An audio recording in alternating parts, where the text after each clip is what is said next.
Nabi SAW memperbaiki hubungan persaudaraannya, ukhuwahnya dengan leluhur-leluhurnya. Sebelum ketemu dengan Allah, dia dalam bahasa Bugis patabe dulu kepada Nabi Adam. Sekarang ini dengan dunia modern, dulunya kita makan berjamaah dengan kedua orang tua, sekarang ini hanya pesan Grab, aplikasi di HP, makanan datang sendiri, makan di kamar masing-masing.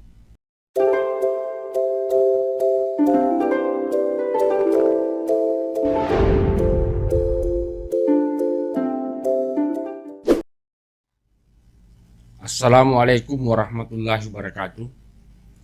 Alhamdulillahi rabbil alamin. Hamdan na'imin, hamdan syakirin, hamdan yuafi ni'ma yukafi masidahu ya rabbana lakal hamd. Allahumma salli wa sallim ala sayyidina wa habibina wa syafi'ina wa maulana Muhammadin sallallahu alaihi wasallam wa ala alihi wa sahbihi ajma'in. Pemirsa yang berbahagia, di dalam Al-Quran ada 3 ayat yang kita temukan saling terangkai maknanya antara satu dengan yang lain dan tidak bisa dipisahkan. Yang pertama, atiullaha wa atiur rasul, taati Allah dan taati Rasulnya. Biar bagaimana bagusnya ketaatan kita kepada Allah, tapi kalau tidak taat menjalankan sunnah Rasul, maka boleh jadi ketaatan itu tidak berguna dan tidak berarti. Ayat yang kedua, aqimus shalah wa atuz zakah, dirikan salat, tunaikan zakat. Biar bagaimana bagusnya salatnya orang, tapi dia lalai dalam berzakat, apakah zakat fitrah, zakat mal, maka boleh jadi salat mereka itu menjadi sia-sia. Yang terakhir, wa qad rabbuka alla ta'budu illa iyyahu wa bil walidaini ihsana. Allah telah menetapkan untuk tidak menyembah selain Allah dan berbuat baik kepada kedua orang tua. Artinya bahwa biar bagaimana bagusnya penyembahan kita kepada Allah Subhanahu wa taala, tapi hubungan kita dengan kedua orang tua, dengan leluhur kita tidak terjalin dengan baik, maka boleh jadi penyembahan itu menjadi sia-sia. Inilah yang dicontohkan oleh Nabi kita Muhammad SAW, bahkan jauh sebelum beliau diangkat menjadi Nabi dan Rasul. Di masa remajanya, karena kedua orang tuanya sudah tidak ada, maka dia menziarahi makamnya, kuburannya orang tuanya. Demikian pula setelah mendapat perintah ayat Iqra bismi rabbikal ladzi khalaq 3 bulan seterusnya, Nabi SAW diundang khusus untuk menghadap kepada Allah Subhanahu wa taala sebagaimana yang kita pahami dalam peristiwa Isra Mi'raj. Subhanallazi asra bi 'abdihi lailan minal masjidil haram ilal masjidil aqsa dan seterusnya.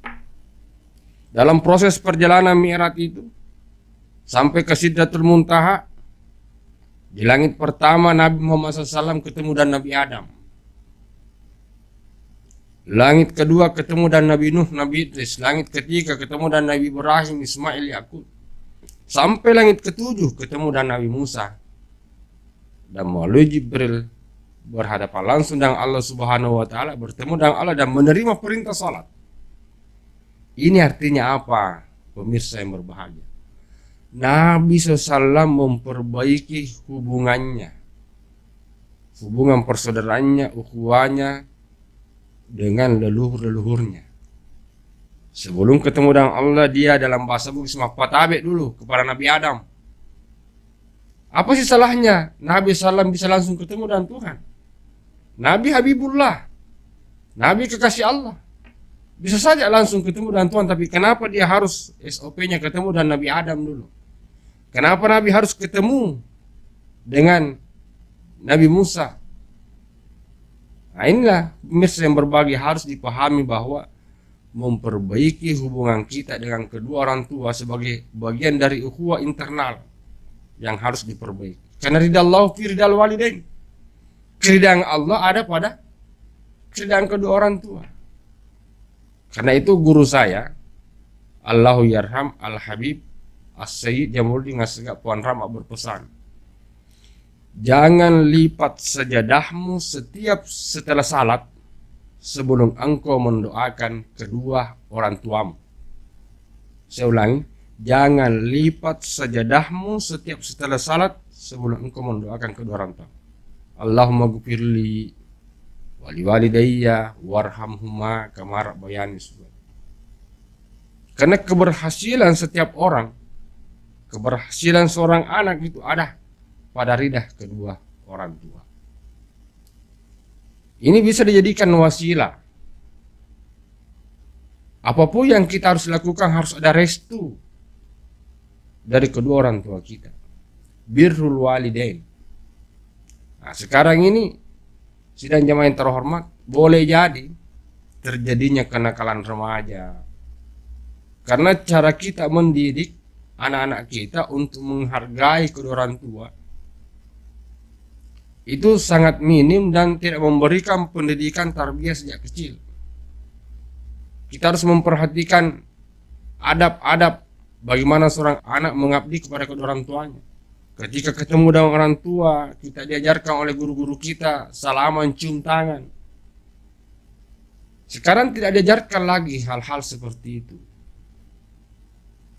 Bagaimana ketika orang tua mengajarkan kepada anak-anaknya setiap waktu makan kita makan berjamaah, salat berjamaah.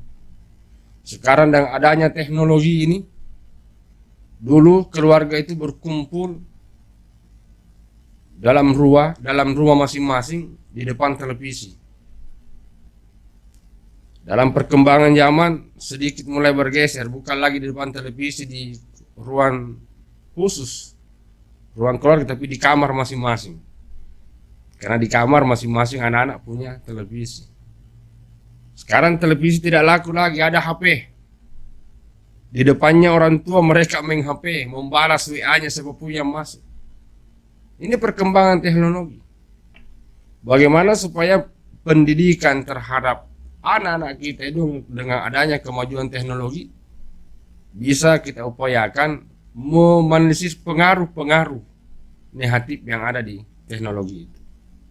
Seperti misalnya sekarang ini dengan dunia modern, dulunya kita makan berjamaah dengan kedua orang tua, sekarang ini hanya pesan Grab, aplikasi di HP, makanan datang sendiri, makan di kamar masing-masing.